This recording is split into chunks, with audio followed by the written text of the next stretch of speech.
Welcome in, everyone, to another edition of the GSMC College Football Podcast, brought to you by the GSMC Sports Network.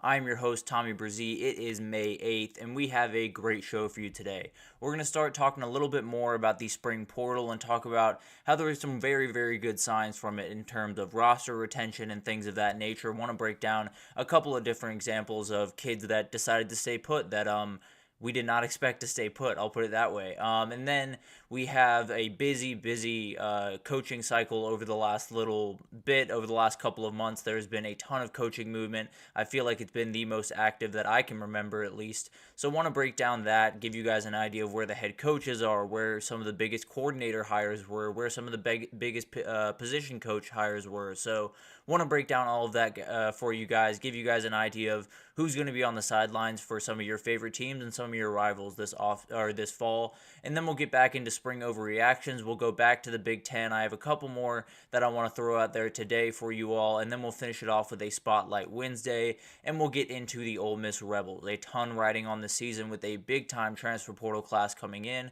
so I wanted to break down kind of what my thoughts are for their season. But before we jump in, I do want to remind you all we get tons of questions and comments throughout the show, and the best way for you all to get your question on the screen, have a fun back and forth here, maybe ask something you were wondering about, maybe call me out on something I didn't bring up, you can use the link at the bottom of the screen, gsmcpodcast.net. It's a huge help not only to us here at the network, but to you all. You get to have a fun little interactive experience here. I think it's fun for the both of us, so definitely use that link if you want to, gsmcpodcast.net. But let's jump right in and let's talk about this spring portal cycle. I think a lot of us leading up to this, including myself, were being very, very wary of this spring portal cycle. I think it was something that a lot of people, including coaches, were very, very worried about. I told that story that Josh Pate told on his show that was very eerie, of a entire position room being essentially out the door during spring, and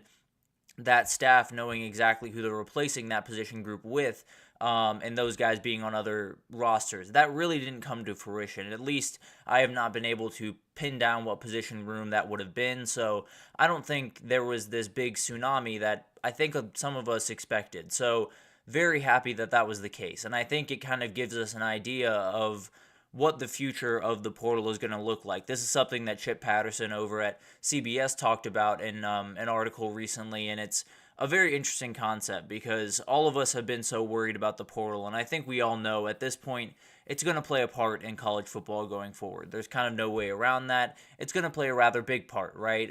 People are going to be active in those portal cycles, and it's just going to be the way of things for quite some time. But it feels like there is a certain level, I suppose, that we're finding with it. It's starting to kind of plateau, and I think there's a number of different reasons for that. And I think the big time one, obviously, is we now have collectives that know what the deal is around NIL. I think the first couple of years there were this big confusion, big race for arms, I suppose, just trying to figure out what their structure was going to be for NIL and how they were going to utilize NIL going forward. Now you have your teeth fully sunk into that. You fully understand what is required of you on that end of things, and you also know what you're willing to give up for some of these players. We heard plenty of stories of whether it was defensive tackles or running backs or whomever that were getting $1.5 or $2 million offers, and then some schools would drop out because they're not willing to pay $1.5 or $2 million for someone that's a rental, essentially, for a year or for 2 years, depending on what the situation is. So I think that's part of this. I think coaches and athletic departments overall are becoming a little bit smarter about the way that they go about the portal. I think they're being a little less panicked when they go into the portal. I think they're not using NIL money as willy-nilly as they did in the past. I think they're being a little bit more deliberate about the way they go about things. But also, I think this plays into a ton of just roster management and a ton of just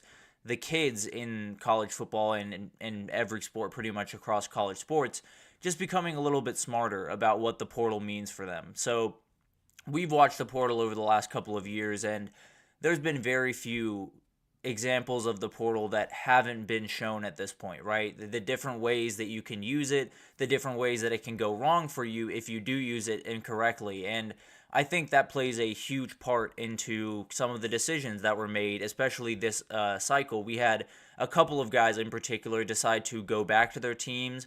We had many more that never entered the portal, but definitely flirted with the idea that we're just probably never hear about, to be totally honest with you. But I wanted to highlight two guys that in particular decided to go back to their teams for a myriad of reasons, but at the end of the day, it kind of gives you an idea of what we were under during this spring portal cycle. So Jay Toia is a very, very talented defensive tackle at UCLA, and he entered the portal during the spring cycle and visited Texas, and Texas was very much after this kid, definitely wanted him on the roster.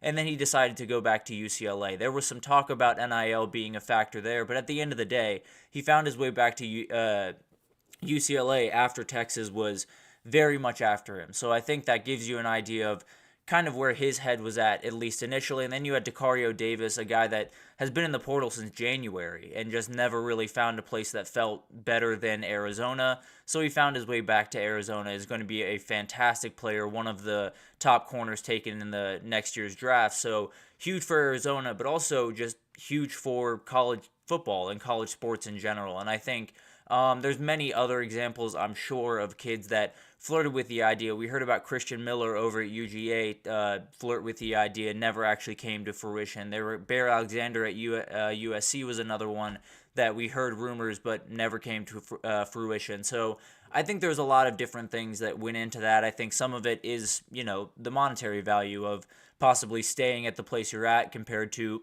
going somewhere else. But also, I do think there is this level of kids just understanding what the portal is. And I think you look around a ton of different examples across the last 3 or 4 years when the portal has really, really taken over college football, and you can find infinite amount of examples of kids who either entered the portal and were right back in it almost immediately. I mean, we talked about Caden Proctor this spring a ton because it is a cautionary tale for what the portal can be and how utilizing it kind of whenever you'd like is not necessarily the best way to go about business. Now Caden Proctor is back at Bama, and hopefully he, sets his feet and is plenty happy there, but it gives you an idea of just what this can be instead of, what it looks like from the outside, which is obviously candy and rainbows, and it looks like an incredible thing where you're going to be able to go to a school, be, a starter and be a star and make, millions of dollars. That's not always what's on the other side. So I think that's the big thing that players have learned is the grass isn't always greener. There's always there's a reason that you committed to the school that you committed to. And whether it's, the coach, if the coach leaves, then I have full understanding if someone wants to leave the program, because in a lot of these scenarios, kids commit to coaches, they don't commit to programs, which is kind of an interesting thought, but that's just kind of the way that recruiting has worked for the last couple of years. And I think that is one example where cannot blame the kid by any means. I think I fully understand that, but also you commit to a program for a reason. You commit because you like the town, you like the way the program works, you like the energy around the stadium, whatever it is. I just think kids are starting to understand that maybe it's better to stick it out for a year or two while things are, a little bit slower and you're trying to work your way into the lineup and all of this different stuff. And then once you get there, being able to burst onto the scene and be totally comfortable and all of this different stuff, instead of transferring out, finding a new place to play and realizing I'm right where I started at that other place. I just would have been deeper into the playbook and deeper into relationships there and just having my feet set a little bit better. So I think there's a lot of great things to pull from this. I think when you look at the kids today and you look at what's kind of going on in the transfer portal, we've seen tons of success stories, and it's been incredible to see some of these kids find a new place to play and absolutely explode, because talent is, off the charts in this sport, and we've seen it across the board where there's been incredible stories, but also there's been tons of cautionary tales. There's been dangerous things that have happened for kids that have gone into the portal, whether that's, just falling off essentially the face of the earth when we talk about college football because you just didn't find the right place to play, or leaving a place that probably was the better place for you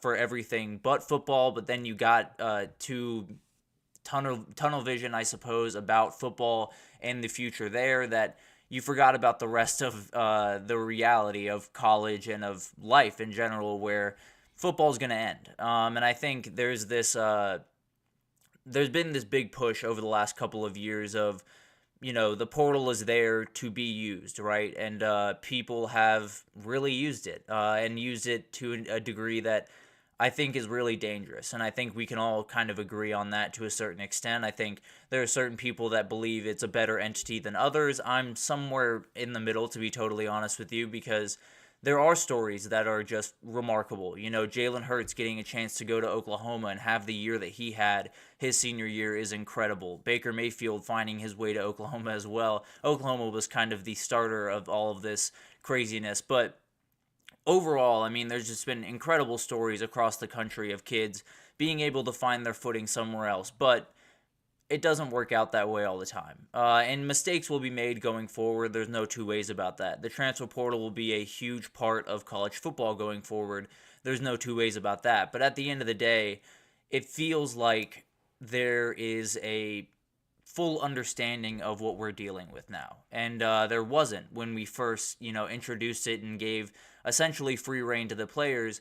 There wasn't an understanding of what this entity was and how it really worked and what was on the other side of it for a lot of these kids. And not only that, but what teams could tell you and what teams could do behind closed doors was a big gray area. And it feels like players are starting to wise up. It feels like teams are starting to wise up to a certain extent that some of these players that are in the portal, they're in the portal for a reason. Whether it's, they couldn't quite get on the field at their former place, or they're looking for money in some of these cases, or it just, wasn't a good fit at the other place. Whatever it is, you have to be wary of pretty much anyone that's changing schools. And that's not to, tear down any of these kids for making that decision, because they absolutely should be able to. And I fully support them in whatever they choose to do. But at the end of the day, you do have to, do your homework and be careful. And some teams have been less careful than others. Some teams have been overly cautious, like Clemson over there. But we can get to them on another day. But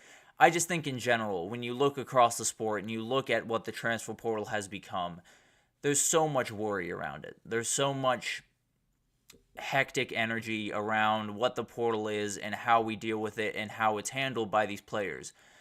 But I think we're starting to see that a really hectic entity is starting to be kind of reeled in, just because people understand what it is and they understand how to handle it and they understand what the pitfalls are, and that once you go into that portal, there are some programs that just won't let you back in. So I know Texas is one of them. Steve Sarkisian has said time and again, if you're in that portal, you are no longer a Texas Longhorn, and that's just kind of the way things work. And I fully understand that approach. I also fully understand the approach of letting a kid get back in. But at the end of the day, there is a reality where this was going to roll down the hill and become more and more dangerous for these kids, and more kids were going to get taken advantage of. But it feels like, more than anything, it feels like the players are starting to understand what the pitfalls are, what the dangers are, and the teams are starting to understand there are, you are threading a needle by going into the portal and finding some of the big-time players for your team. So it'll be fascinating to watch if this is something that continues to happen, where you see less guys enter the portal than you once saw the past couple of cycles, or you just see guys go in and test the waters but come back out, or who knows what the future of the portal looks like. It's always a very tricky entity to pin down, but at the end of the day, it feels like we're at a place where the teams know what they're doing, the players know what they're doing.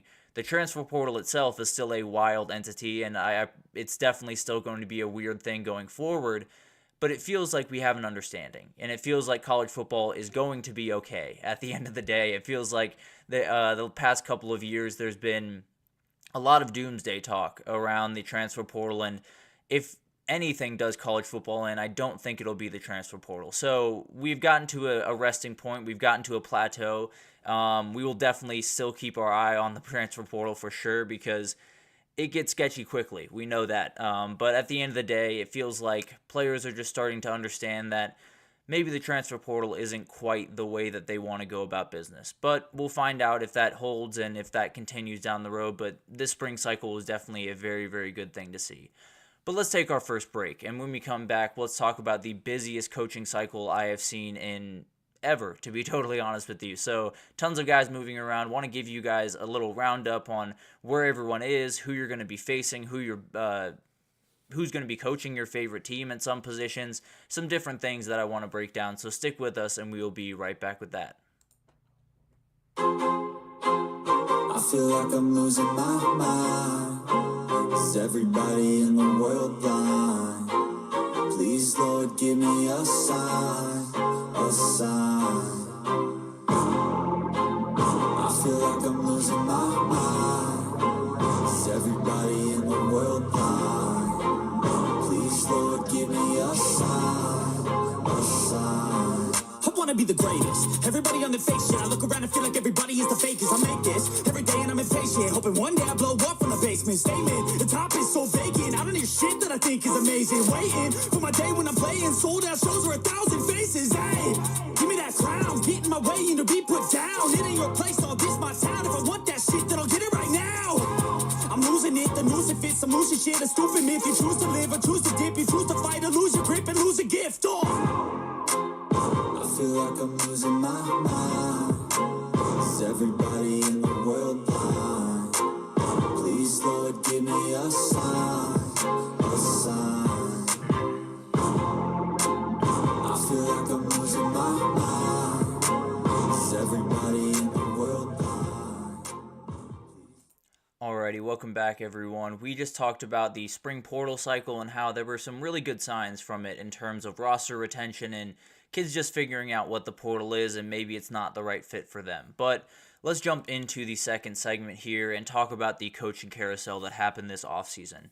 It feels like everyone bounced around all over the place, and it started with two big dominoes with Nick Saban retiring, obviously, and then Jim Harbaugh moving on to the NFL. That opened a lot of doors, and especially Nick Saban retiring, which we'll get to the dominoes that fell after that, but there's been a ton of movement, both in the head coaching circle, especially in the head coaching, and then you add offensive coordinators and defensive coordinators, you add position coaches. There's a ton to get through. So I wanted to give you guys an idea of just where the big names are. I did not get to everyone because, man, there were a lot of movements this offseason, but let's just give you an idea of where we're at overall. So let's start with the head coaches, and let's start up in Michigan with Sherrone Moore. This is obviously one of the biggest moves of the offseason. Taking over for the guy that just brought you a championship is never necessarily shoes that people are too eager to step into, but this guy is fully ready to go. I talked about it yesterday on my spring overreactions, and I just said, this guy is as ready as anyone could be for this position. He was 4-0 as an interim in 2023, has Joe Moore Award winners in back-to-back years in 21 and 22. The dude has been a head coach, or at least been ready to be a head coach for quite some time now.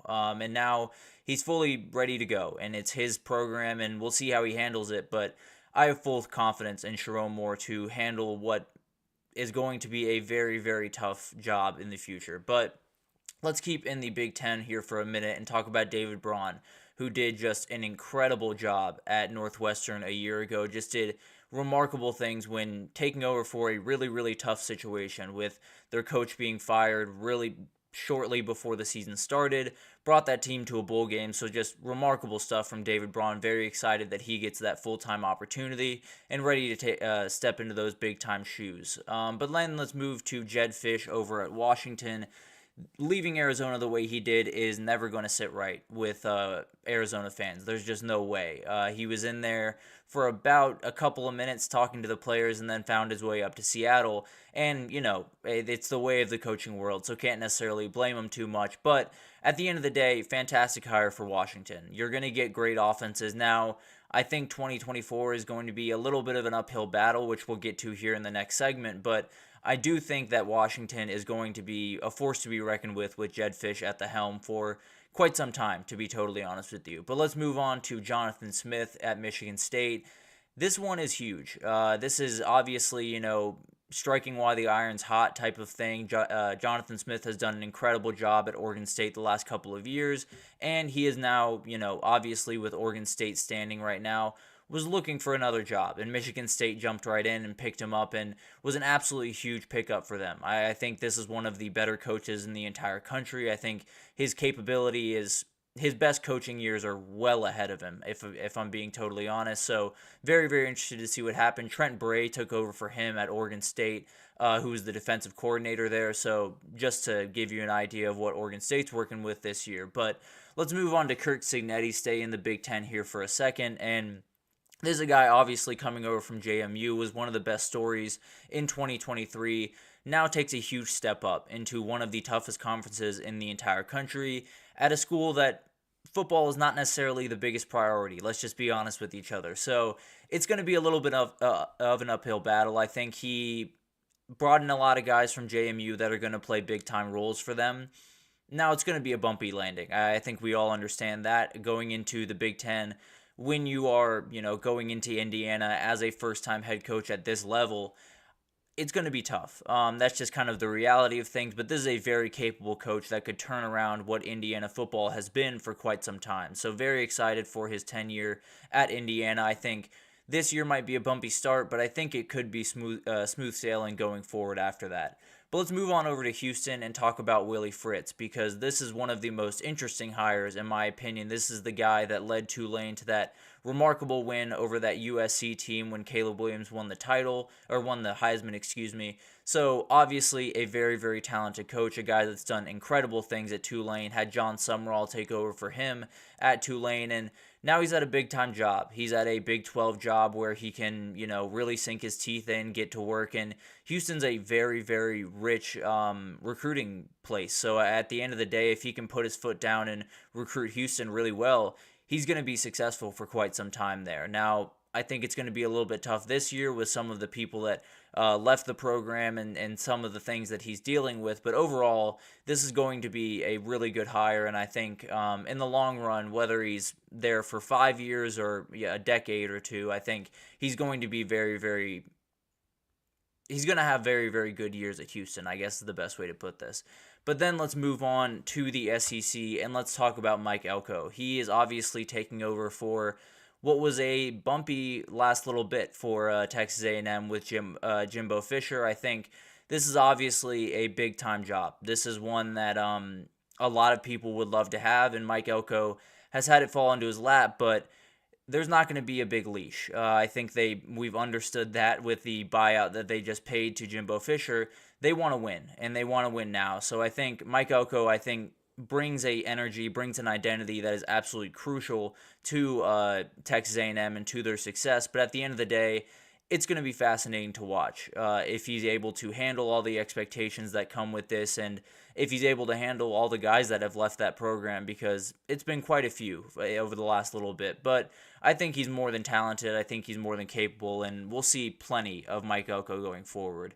But let's move on to Kalen DeBoer, and let's talk about this might have been the biggest hire of the entire cycle. When you talk about how much it was followed, it was pretty insane. I mean, whenever someone like Nick Saban walks out the door, there's going to be big eyes on you. And Kalen DeBoer has mostly answered the bell thus far, has done a really, really good job in terms of just roster construction, building out the staff that he has just been remarkable. I have a couple more guys that he brought in this segment, actually. So very, very talented group. I think he's done incredible things with them, and I think he's in a position where he can succeed right away, and he can keep this train rolling, but it's not going to be an easy thing to do. And if it goes off the tracks, you're going to hear about it pretty quickly, so it'll be fascinating to watch what happens there. But I thought it was a great hire then. I still think it's a fantastic hire, so we'll figure out what happens there. But let's stick in the SEC for one more second here and talk about Jeff Lebby, a very interesting hire for Mississippi State. Obviously, they had that sojourn with Will Arnett after they had to replace Mike Leach under the worst circumstances. So definitely was a very, very interesting year a year ago, but it feels like they've kind of found their footing again. And Jeff Lebby, I think, is going to be a really good head coach. I think he brings back that really fun offense that I'm sure Mississippi State fans kind of missed last year. So I think it's going to be a really, really good fit. I just think it's going to take a little bit of time. In fact, quite a bit of time, to be totally honest with you. It's going to be a bit, and part of that is because Ole Miss is finding their footing, and part of that is because guys are coming into the SEC and Texas and the OU. So it's going to be tough, but I think Jeff Lebby is up to the challenge. It's just it's an uphill battle, that's for sure. But then let's get on over to Brent Brennan, the guy that replaced Jed Fish at Arizona. A very interesting hire, one that I genuinely did not see coming. I thought they would go for somewhat of a bigger name, but he's coming over from San Jose State with Pac-12 experience, with experience recruiting in that area. I think he can do the job. I just think it's going to be a very, very interesting 2024. Obviously, keeping Noah Fafita and Tatori McMillan over there is just huge. It's something that I think a lot of us expected in that spring cycle that never really came to fruition. So huge for him, but it's going to be a really interesting 2024 for Arizona. I just think this was not the hire that I expected, I suppose, but definitely could be a very good one going forward. And then let's get to Del McGee, which is a fantastic hire in my opinion. One of the more underrated head coaching hires in this entire cycle. I think you add one of the best recruiters and developers in the entire country from UGA. And I think when he can sink his teeth into Atlanta recruiting, he's just going to be insane. So, and then finally, we have Manny Diaz over at Duke, who has done just incredible things as the defensive coordinator at Penn State over the last couple of years. The first head coaching stint did not go as planned at Miami, but he's ready to go. I think he's learned from that, and I think he will be successful at Duke with that hard-nosed defense that he is going to play. A couple others, you had Fran Brown hired at Syracuse. You had Bill O'Brien hired at Boston College after a little sojourn at Ohio State, which we'll get into actually right here as we talk about the coordinators, because there is a ton of big-time coordinator hires throughout the country, but I kind of zeroed in on the big boys, kind of wanted to give you guys an idea of who the big-time players are going to be in this upcoming season. And Blake Baker, I think, is the biggest hire of this entire cycle, if I'm being totally honest. Whether that's head coaching, defensive coordinator, position coach, it does not matter. I think there is no one that will have a bigger effect on their team pretty much right away as Blake Baker, because we saw that LSU defense a year ago, and it was not good. So I think this might be the single best hire of the entire cycle. I think he's fully ready to unlock what LSU is capable of, but they have not necessarily had the personnel, at least don't currently, to do what he's going to want to do. So it might take a little bit of time, but I think it's going to be a fantastic hire if you look back on it in 2 or 3 years, to be totally honest with you. And then you had Wink Martindale take over at defensive coordinator for Michigan. We had Jesse Minter move on with Jim Harbaugh to the Chargers, so needed someone to step up. And this guy has connections to Harbaugh and the current staff. Definitely will run a defense relatively similar to what they were running previously. This will be a very interesting one to watch, though. This is a guy that obviously has spent a lot of time in the NFL. Coming down to the college level is always a little bit of an interesting adjustment. So it'll be fascinating to watch if this defense can just keep it rolling as they always do, or it's going to be a little bit of a learning curve for this team. But then you have Charvarius Robinson over at Georgia, the co-defensive coordinator, that Georgia took full advantage of Bama being a little bit in a transition period, and adding him to a room that already had Kirby Smart and Will Muschamp and Glenn Schumann in it is just insane. So they're going to be as good as they've always been on defense, and the coaching is going to be maybe better than it's ever been on that defensive side of the ball. This guy can coach DBs like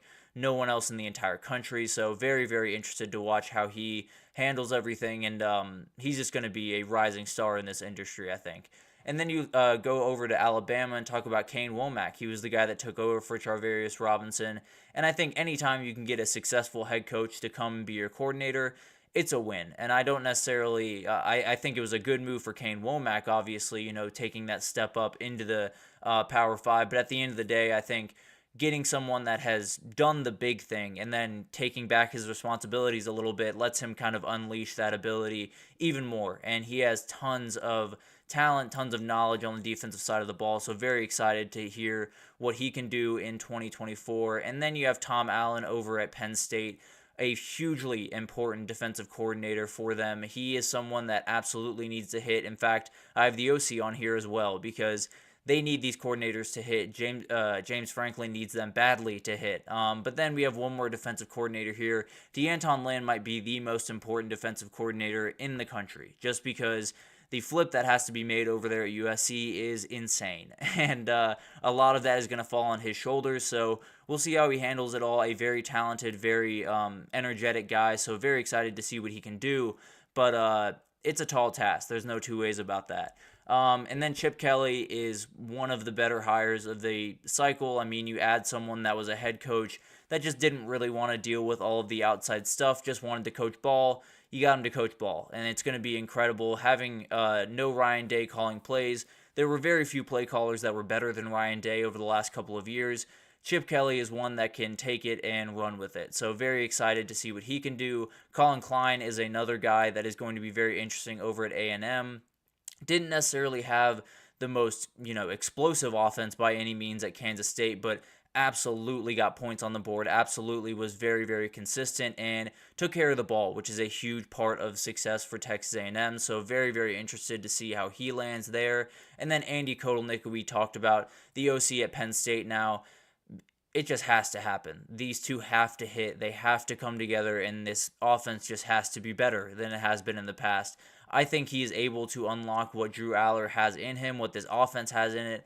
But at the end of the day, it is going to be tough, and it's going to be interesting to see if these coordinator hires, nail for Penn State and James Franklin becomes a beloved figure, or we look at 10-2 again, and people start getting more and more frustrated, and some difficult conversations have to be had. So it'll be fascinating to watch that unfold, but finally, let's get to some position coaches. And there have been a ton of big-time pickups, but Bo Davis is probably the biggest pickup of the cycle when you talk about position coaches, because this is the best developer of D-line talent in the country. You saw what he did with Tavondre Sweat and Byron Murphy over the last couple of years. It's just been incredible to watch those two over the last couple of years, especially last year, do what they did, and he's not going to stop anytime soon. Now, the talent there is not near where it needs to be for him to really sink his teeth in and get the NFL talent players that you expect from him and from LSU, but at the end of the day, once you get that talent to start rolling in, it's going to be a mean defensive line for LSU, I can promise you that. And then Corey Raymond on the back end of that defense for LSU, hiring him at DB is huge, one of the best recruiters in the entire country, someone everyone in Louisiana absolutely loves, from fans to players to coaches, so he's someone that has tons of ties, has tons of energy on the recruiting trail, and absolutely will be one of their kind of Swiss Army knives when it comes to recruiting. You have a couple of guys on your staff that you'll just send out to essentially anyone because of how talented they are to sell your program, and this is one of those guys. So very, very excited to see what he can do. Johnny Nansen over at Texas as the linebacker coach is an absolute coup. When you can get a defensive coordinator that was as good as he was at Arizona and in his past stops, I think it's an absolute win. So obviously replacing Jeff Choate, who took over as the head coach of Nevada, is obviously going to be a tall order, but they did that and maybe more, to be totally honest with you. He already added Bill Norton from Arizona in the transfer portal, so is already helping them in that realm, but also is a fantastic developer of talent. So it'll be fascinating to watch this guy unfold. I think he might just be a rental for Texas, to be totally honest with you, because he's a defensive coordinator or a head coach, to be totally honest with you. So it'll be interesting to watch this guy. I think Texas linebackers are going to absolutely love the way that he approaches the game. But then we got a bunch of running back coaches, because there was a little bit of a cycle that went around in the last little bit of the spring, to be totally honest, when Tony Alford went to Michigan as the running back coach, and this is one of the best running back coaches in the country. I'd probably only put him behind Tashard Choice over at Texas if I was to rank them, but this is remarkable for Michigan. Pulling him from Ohio State is it was not going to be an easy task, but being able to pull it off is crazy. And then you have Donovan Edwards, you have Khalil Mullings, you have plenty of talent in that room. This guy is going to do incredible things with that group. But then someone had to take over for him at Ohio State, and that was Carlos Lachlan, who came in from Oregon. this is about as good of a replacement as you could possibly ask for if you're Ohio State. This guy's had tons of success at Oregon, did great things with Bucky Irving a year ago. Jordan James has done awesome things while he's been at Oregon, and I think when you bring him into Ohio State, there's just more talent there, right? There's just a little bit more talent, that running back position for him to sink his teeth into, and it's going to be something to watch, that's for sure. And then let's move on to the guy that took over for him in Oregon, which is Rashad Samples, who came over from Arizona State, a very, very talented recruiter, one of the fastest risers in this industry, and a guy that I would not be surprised if we saw him as an OC or saw him as a head coach in the next, 5 years, where this guy is just really remarkable to watch on the recruiting trail and also as a developer of talent. So, but then one of the more underrated hires of the entire cycle, in my opinion, was the guy that UGA got to replace Del McGee, which was Josh Crawford, who was the wide receiver coach at Georgia Tech last year, but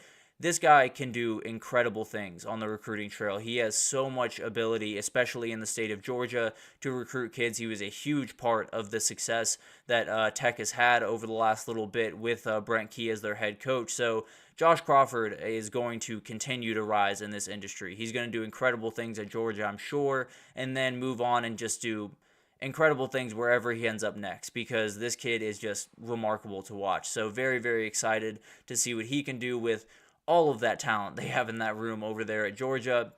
And then I have one wide receiver coach for you, and it's Jamarcus Shepard. I don't think there's any question here. One of the best wide receiver coaches in the entire country, came over with Kalen DeBoer from Washington, and when you have the talent that he's going to have at his disposal, it's going to be insane. And I think he's going to get that wide receiver room back to what we, are used to it being, that iconic picture with Jerry Jeudy, Henry Ruggs, Devontae Smith, and there's one more in there that I'm totally forgetting. I'm blanking on, and it will come to me at some point and I'll say it. But at the end of the day, Jamarcus Shepard can bring this back to where they're supposed to be, which is at the very top of wide receiver talent, and he definitely has the ability to not only get the talent in there, but develop them into one of the best groups in the entire country. So very, very excited to see what he can do. The coaching cycle was insane, as you can tell. That is only scraping the top of the iceberg, to be totally honest with you, because there were movements that I couldn't even get into because we only had so much time here. But at the end of the day, it was a crazy cycle, and just to give you an idea of where everyone is right now and who's going to be coaching your favorite teams at every position. So it'll be crazy. It'll be interesting to see how all of these guys land. Obviously, not all of them will work out, but I think there were a lot of really, really good hires made in some tough circumstances. But let's take our second break here, and when we come back, we're going to have some spring overreactions for you from the Big Ten. Tons to pull away. I still have about 5 more teams here today that I want to break down for you, so stick with us, and we'll be right back with that. Looking for your daily fix of sports talk without having to pay for it? GSMC Sports Network is available on YouTube. Just search GSMC Sports Network. Get your fix of daily sports talk shows on YouTube, absolutely free. NFL, college football, NBA, MLB, MMA, UFC, fantasy football, and so much more. GSMC Sports Network has shows running all day long, with new sports shows starting every 2 hours. Just like on your favorite cable sports channel, except GSMC Sports Network is absolutely free. Just search GSMC Sports Network on YouTube to catch one of your new favorite shows, like the GSMC College Football Podcast, Chip Shot Football Podcast, Hoops and Heels Women's Sports Podcast, GSMC Basketball Podcast, and so many more. Check it out for yourself. GSMC Sports Network, now available on YouTube absolutely free. Search GSMC Sports Network on YouTube right now.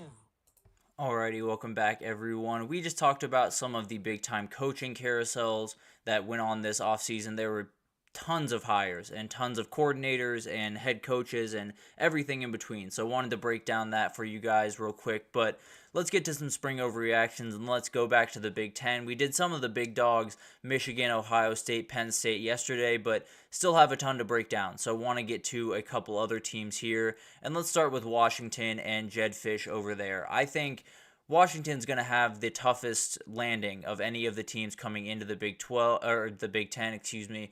You have Washington, Oregon, USC, and UCLA. Now, everyone expects Oregon to be the team. I think everyone expects them to be at the very top of the Big Ten, possibly even win the Big Ten this upcoming year.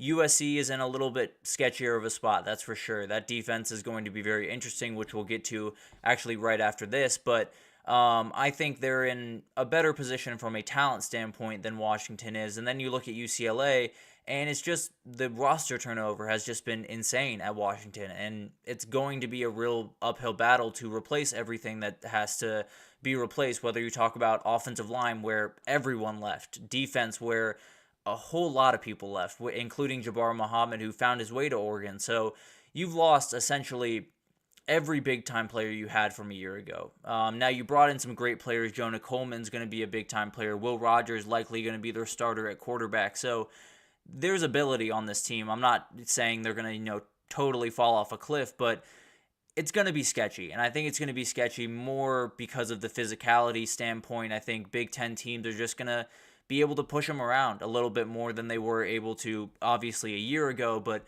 the way they definitely don't want to be able to if you're Washington. I think it's going to be a little bit sketchy, but I do think in the future it's going to be very kind to the Huskies. I think 2025 and beyond will be more than fine. I just think 2024 is going to be a little bit of a fight. But, given what you had a year ago, I think Washington fans would trade that, to be totally honest with you. So, but let's move on to USC, and let's talk about this defense.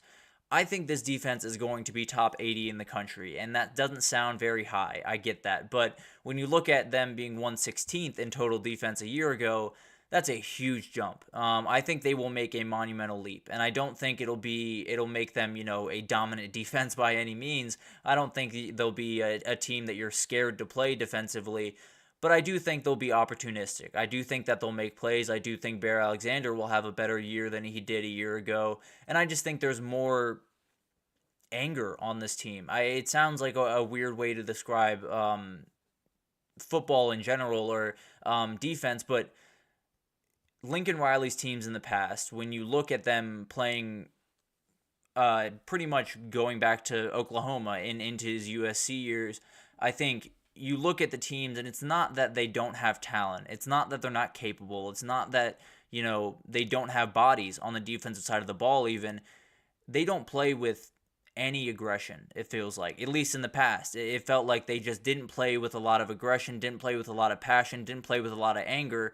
And it feels like every single video and every single clip I've seen from the USC spring game and the spring practices and everything like that has been energy, has been anger, has been aggression, has been all of the things that were not there for Lincoln Riley. And I think DeAnton Lynn plays a huge part in that because that dude is hard-nosed, that's for sure. So very, very excited about this group. But at the end of the day, I do think they'll be top 80 in the country.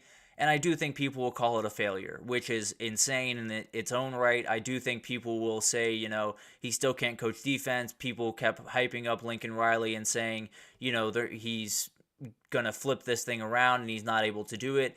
This is being able to do it. If they get into the top 80 in the country, this is a remarkable success for this USC team. It's not going to be a great defense. It's not even probably going to be a good defense, to be totally honest with you. But as long as it makes strides, I think we know that they're moving in the right direction, and I fully expect them to be totally honest with you. And then let's go to Wisconsin and talk about Tyler Van Dyke. This is a guy that burst onto his scene during his sophomore year at Miami, and ever since then, it's been really tough, whether it was injuries or just inconsistent play and just not playing up to his potential.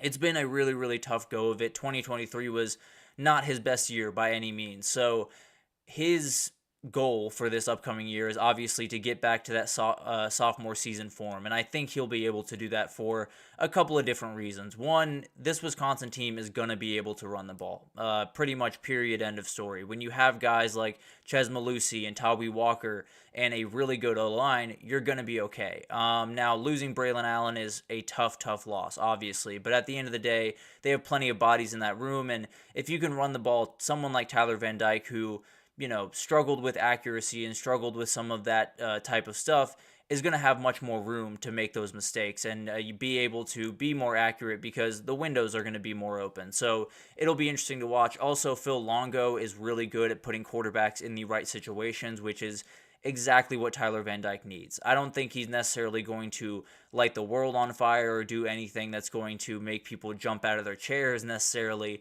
but I think this offense will run a lot smoother, both from a running and passing perspective, and I think Tyler Van Dyke will have a more than fine year and will definitely be able to run this offense very, very efficiently and at least give Badger fans something to cheer for on the offensive side of the ball going forward.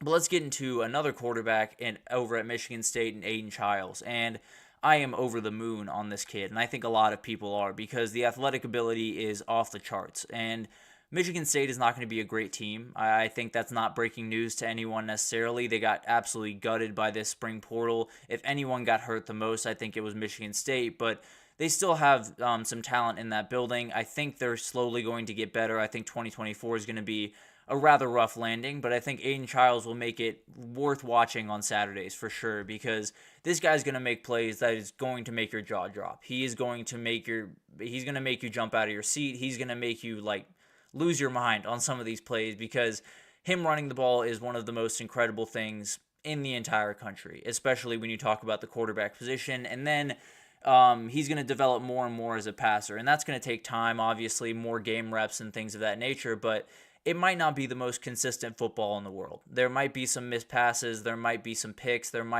going to be some losses. There might be a lot of losses, to be totally fair, but I think when we get to the end of the season, you're going to look up and see a couple of games where Aiden Childs just totally takes over. Whether that's, a small game against someone like Purdue or something, or a big game like Ohio State or one of the, big dogs, he's going to be the entire offense for them in one or two of these games, and people are going to fall in love with him. And I don't know that he's going to be the outright favorite for the 2025 Heisman, but you'll find him on that list, and you'll find him at odds that I think will be actually kind of nice to get after. So it'll be fascinating to watch this kid. I think he's one of the most athletic kids in the entire country, and I think he's capable of putting this Michigan State team in positions to win. I just think 2024 is going to be a tough time, but 2025, this kid could take off into a Heisman level season, to be totally honest with you. But then let's get to Iowa and let's talk about this offense.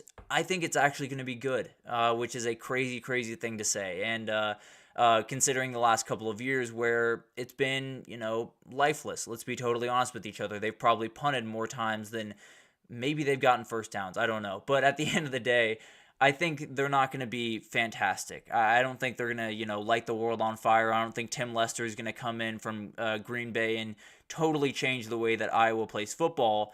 But I do think they're going to move the ball. I do think they're going to punt less. I do think, Torrey Taylor, now moving on to the NFL, but I do think their punter is going to be able to rest a little bit and not have to, ice his leg every Monday. So I think there's going to be ability there, and I think they're going to be able to move the ball. Tim Lester coming in is huge, and the good news for him is the bar is on the floor.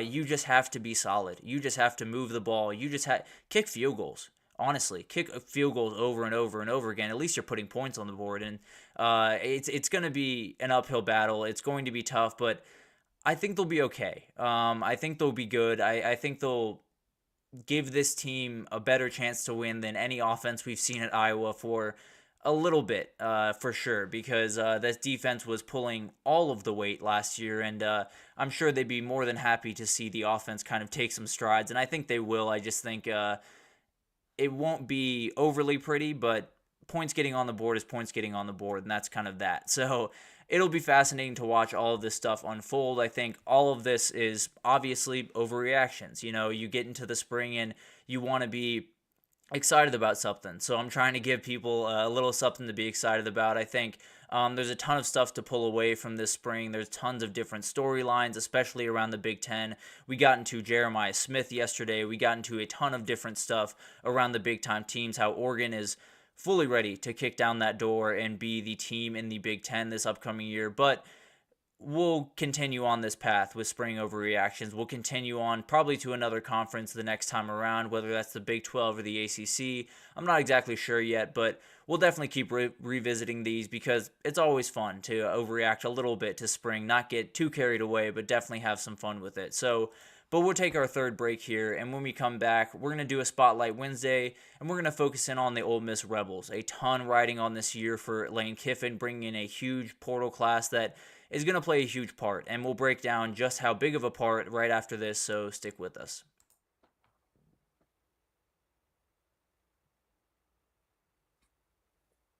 For the best and latest podcasts available anywhere, go to the podcast app on your cell phone and type in GSMC to access free content-rich podcasts on health and wellness, book reviews, sports, entertainment, relationships, social media, movies, technology, finance, and even weird news. Subscribe and download the GSMC Podcast Network's family of shows, available everywhere podcasts are found.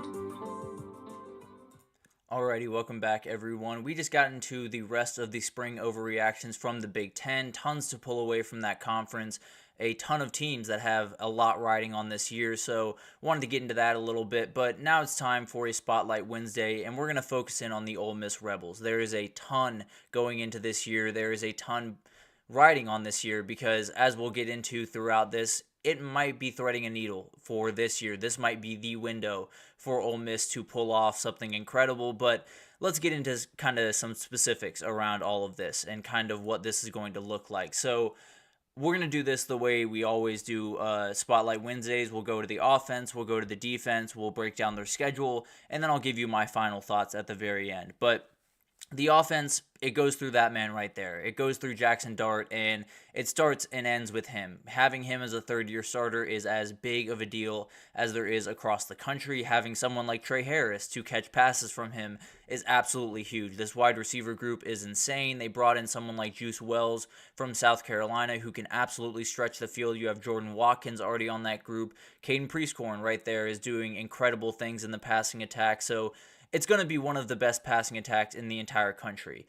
I think people are a little bit worried about the running attack, and they honestly shouldn't be, to be totally honest with you. Losing someone like Quinshon Judkins is always going to be tough to replace. But you have Ulysses Bentley, who's been there for quite some time. Henry Parrish came in during the spring portal. You got Logan Diggs earlier in the portal cycle, so you have plenty of talent in that room. Now, the offensive line is where the portal guys really come into play. That's where you brought in a ton of guys. You brought in Nate Kalepo and Ballou from Washington, two guys that are going to be huge players for you. Julius Ballou, from Washington, both guys that were big-time players for that Joe Moore award-winning offensive line a year ago. So they're going to be huge for the Rebels. Also, you have Diego Pounds coming in from UNC, who likely will start at right tackle. So a ton going into this offensive line when you talk about the transfer portal, but they got big-time guys. Nate Kalepo is going to be a high-round pick. Ballou also probably going to be a draft pick this upcoming year. So tons of talent on that room, but definitely if you're looking for a place that the most rides on in terms of the portal class, it's that offensive line for sure. So overall, this is going to be one of the top teams in the country when it comes to the offensive side of the ball. They have been since Lane Kiffin has got there. They will be until he leaves, but especially this year when you have someone like Jackson Dart pushing all the buttons, when you have Jordan Watkins, when you have Juice Wells, when you have Trey Harris, Caden Prieskorn, all of these guys out there that can catch passes, and then Henry Parrish, who's great out of the backfield, Ulysses Bentley, who's great out of the backfield. So it's remarkable what they're going to be able to do. It's remarkable the amount of guys that they're going to have, and this can be a top scoring offense in the country. This could be the top scoring offense in the entire country, to be honest with you, if they're able to play their cards right and really hit that high ceiling. So tons of talent on that offensive side of the ball, as there always is, but the defense is what it comes down to for Ole Miss. It's what it's been for the past couple of years where you've come up a little short because that defense was just not quite ready to step into that big-time spotlight. Well, now they might be much more well-equipped to do that, to be totally honest with you. They have added so many starters and quality depth pieces in the portal.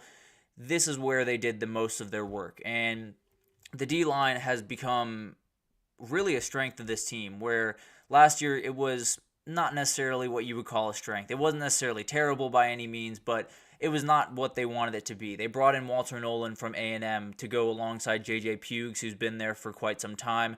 That's a great duo on the interior of that defensive line that definitely will get push against a number of offensive lines. Now, you still have to give some rotation there, so they're going to need some depth guys to step up, but Walter Nolan's as good as it gets as a defensive tackle in this country, so he's going to be really fun to watch. And then on the edge, Jared Ivey right there, and then Princely Umanmielen coming in from Florida. Two guys that are going to be hugely important on those edges. Sunshine Perkins can absolutely be used in that place there, but I tend to believe he'll find most of his run with the linebacking group that is super athletic and has another big-time transfer in it, and Chris Paul Jr. coming over from Arkansas. This guy's going to start, and he's going to be probably the most important starter for them at linebacker. You have Kahari Coleman, who's a very, very talented player, very athletic. And then Sunshine Perkins is slated to be the backup to Princely Umanmielen, will definitely be in more of a pass-rushing role, but with how athletic this kid is, with how talented this kid is, it's going to be nearly impossible to keep him off the field. So I think you will see plenty of him, even if Princely Umanmielen is on the field. I think you'll still see Sunshine Perkins plenty this fall. I think he's really talented and can be an absolute breakout star for them. And then you look at the back end, and man, they brought in everyone from the portal. There are at least 3 starters in the transfer portal that they brought in, and there could be at least 4, to be totally honest with you. Trey Amos, Brandon Turnage, Isaiah Hamilton will all start. I feel very confident about that. Key Lawrence absolutely could start as well. So they brought in a million guys from the portal from a ton of different places, some SEC schools in the winter cycle, and then some different schools. Isaiah Hamilton coming from Houston. In the spring cycle, you also added Yam Banks. So they've done insane amounts of work on that back end. I think that was the area that was probably the worst when you look at that Ole Miss team a year ago. They got torched a lot of the times, to be totally honest with you, and he's brought in enough guys to where there's got to be 5 that work. There's got to be a group of 5 that fits together perfectly, and it'll be interesting to watch, but I do think they're going to be capable and be able to definitely make some noise as a defense. I think there's tons of ability, there's tons of talent. Obviously, you got to put it together, and that's Pete Golding's job, but it's a really elite group when you look at it from a straight-up talent perspective. It's as good as it gets in the country, and will be fascinating to watch if they can keep up with some of these SEC offenses, because those are getting better as well. But let's break down their schedule real quick, and it's a very, very interesting one. I think you start with 4 games that you should absolutely win. With all due respect to Wake Forest, I think they're going to be a fine team this year, but if you lose that game, we're having a tough conversation about where Ole Miss is at going into the rest of the year. But then you have 3 games that I think will really define their season in a lot of ways. When you talk about Kentucky at home is going to be an absolute fight. They're going to have to be fully ready for that, and if they cannot go into SEC play on the right foot, it's going to be a tough uphill battle the rest of the way. I think, when you look at the rest of that schedule, it's not going to get much easier, to be totally honest with you. And then you go to South Carolina, a very, very tough environment with a group that is a lot different than it was a year ago. So you don't really have a beat on them, at least not yet. So it'll be interesting to watch how that one unfolds. You got to win that one. You got to be able to go into those environments and walk out with a win. And then at LSU is as tough as it gets. Going to Baton Rouge and playing in Death Valley is you're never going to walk out with an easy win, that's for sure. But Ole Miss has taken the steps where they should be ready to take on that challenge. But it's a huge if they're able to win that game. But if they can, they have officially gotten fully into the conversation for the conference and maybe have taken the conference by its throat, depending on the way that a couple other teams have done up until that point. But then you get your first bye, so quite a long stretch before their first bye of the year. But then you get into a 3-game stretch that's almost equally as important as the one that we just got into. Oklahoma at home is kind of like Kentucky, where it's going to be a really tough battle. You should be able to win. You better be ready to go, because this team is going to be able to at least hang around with you. But if you're going to win a title, if you're going to go to the playoff, if you're going to do the things that Ole Miss has been talking about them doing this upcoming year for the last couple of months, these are games you have to win. So Oklahoma, it's going to have to be a win if they're going to want to do what they want to do. At Arkansas should be a win unless they pull something out of their hat. But also, going to Arkansas is not an easy thing to do. As you'll find with a lot of these SEC schedules, there's not a week off. Whether you're going somewhere where it's a tough schedule or you're bringing someone in that is just going to be massively improved like Kentucky or Oklahoma. It's going to be a tough scene for sure. But then you get Georgia at home, and that's the game. I think everyone understands that. I think everyone in Oxford is circling that game on their calendar for sure, because if you win that game, you've kicked the door entirely down. I think everyone understands that. Georgia is the team. The same way, if Texas beats them, they've kicked the door down, and they're, fully a part of the SEC, and they're ready to take over type of thing. So that's the game that all Ole Miss fans will be, really dialed into, will want to win as bad as any of them on the schedule. But even if you lose that one, I think you can still be in a position to make the SEC championship depending on how that Georgia-Texas game goes. You can still be in a position to make the playoff. You can do a ton of really, really incredible things, even losing that game. But if you win that game, you will be the talk of the country. You might be the top team in the country. So it'll be fascinating to watch that one. And then you get your second bye before the final two games. You go at Florida. That's got to be a layup. To be totally honest with you, Florida's going to be a good team. You don't really know what they're going to look like, to be totally honest with you. At the end of the year, they could have a new coach. They could have, it could be a very interesting situation in Gainesville, I'll put it that way. But that's another game where if you're going to be a playoff team, you got to be able to walk into the swamp and get a win. Now, it doesn't necessarily need to be the prettiest thing in the world, but you need to be able to handle a team like Florida where you outman them in talent, you outman them in experience, you outman them in a lot of the categories that you're going to need to win these games. So I think that's got to be a win. And then Mississippi State, respectfully to Mississippi State, if Ole Miss loses that game, the season has gone entirely off the rails. So hopefully, overall, this schedule is doable. It's totally manageable for what Ole Miss is this year. Now, if it was Ole Miss 2 years ago, you look at the schedule and you say probably like 9-3, something like that, maybe 8-4, depending on how things draw.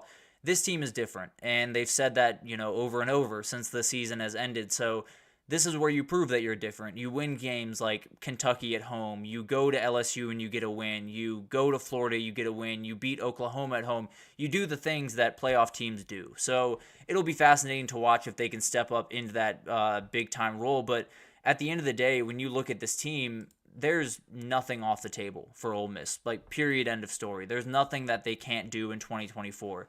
They can win an SEC title. They can, beat all the teams on their schedule, including Georgia. They can go to the playoff. They can win a national title if they really do everything perfectly. Now, here comes the big question mark in all of that is, what does that mean if you can't do that? If all of this stuff doesn't come to fruition, you're not able to reach the lofty goals that you've set out for yourself.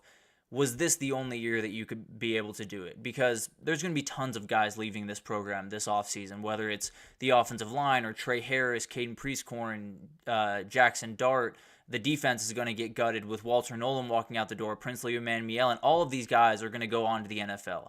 And it's going to be an incredible year for Ole Miss. But the question is, what does 2025 look like? And what does 2026 look like? So if you can capitalize on this year and, make it a 11-win year, make the playoff, go 3-0 against teams like Kentucky, LSU, Oklahoma, you'll make the playoff. And if you can do that, then you'll get more guys coming in. You'll get more recruits. You'll get more guys from the transfer portal. You'll be able to keep this thing up. But if they fall on their face, if Lane Kiffin cannot, reach the lofty goals that have been set for him and his program, it could be an interesting time in Ole Miss. Not that Lane Kiffin would be on the hot seat necessarily, but there will be this kind of sentiment where everyone will kind of be looking around wondering, did they just miss their only shot to win a title? So it'll be fascinating to watch. I think everything is on the table for this Ole Miss team. There's no question about that. They can do anything that they put their mind to, honestly, this upcoming year. But they are threading a needle, and they are bringing in a ton of guys that have to hit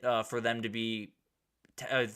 do the things that they want to do. So it's going to be a battle. It's going to be a very interesting thing to watch, and it'll be a testament to this coaching staff. They're able to pull off everything that their fans really want them to, but it's going to be tough. It's going to be a very, very fascinating thing to watch. I think this team, among the teams that have brought in a massive transfer portal class, is as ready as any of them. When you talk about 2021 Michigan State or 2022 USC, those are some of the teams that brought in tons of guys and were able to have successful seasons. But I think Ole Miss is more equipped to have a big-time season than those two teams, so we'll see if they can do it. Lane Kiffin can kick the door down and become one of the best coaches in the country this year, so it'll be fascinating to watch. I cannot wait for this season for Ole Miss, to be totally honest with you, but we're going to end the show right there. So thank you so much for tuning in to the GSMC College Football Podcast, brought to you by the GSMC Sports Network.